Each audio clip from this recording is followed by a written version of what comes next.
বাংলাদেশে যে আমাদের সনাতনী সংখ্যালঘু মানুষরা রয়েছেন তাদের উপর যে অকথ্য অত্যাচার, তাদের ঘর বাড়ি ভাঙা হচ্ছে, ঘর বাড়ি জ্বালিয়ে দেওয়া হচ্ছে, মন্দির মঠ মন্দির ভেঙে দেওয়া হচ্ছে, মা মন্দিরের সম্মানকে নষ্ট করা হচ্ছে।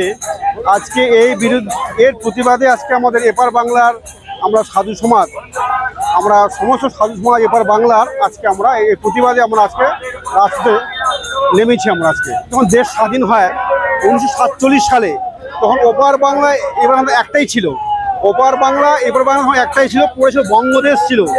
47 সালে দেশ ভাগ হলো, বাংলাকে মাঝে মাঝে ভাগ করা হলো।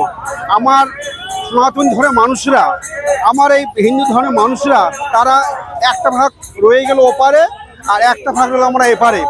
এই 47 সাল থেকে পর থেকেই ওপার বাংলা যারা আমরা সংখ্যালঘু মানুষরা, হিন্দু ধর্ম বা যারা বৌদ্ধ জৈন, তাদের অকথ্য অত্যাচার চলছে। সে 47 সালের পরে 71 সালে যখন স্বাধীন, যখন জয় বাংলা হয়, তখন কিন্তু ভারতবর্ষের মুক্তিযোদ্ধা ওপারে গিয়ে তাদেরকে সহযোগিতা করে পশ্চিম পাকিস্তানকে ওখান থেকে হটানো হয়েছিল। এবার বাংলা বা ভারতবর্ষের মুক্তিযোদ্ধা, ওপার বাংলা মুক্তিযোদ্ধা সব একত্রিত হয়ে পশ্চিম পাকিস্তানকে সেখান থেকে সরানো হয়েছিল। আজকে সম্পূর্ণভাবে ভারতবর্ষ বাংলাদেশের পিছিয়ে রয়েছে, ভারতবর্ষ সম্পূর্ণভাবে সাহায্য করছে। আজকে ওপার বাংলা মানুষরা ভারতের বিরুদ্ধে তার বিদ্বেষ পোষণ করছে, এটা তো ঠিক না।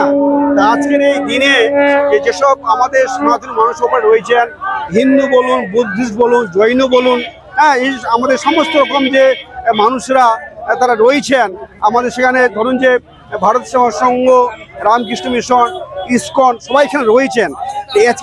এই ধরনের মানুষগুলোকে সেখানে যে অত্যাচার, তার প্রতিবাদে আজকে আমাদের এপার বাংলার আমরা সমস্ত সাধু সমাজ প্রতিবাদ করছি।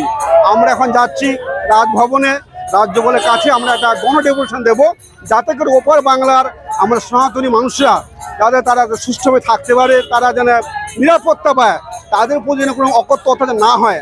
আজকে এই প্রতিবাদে আজকে আমাদের এই মিছিল।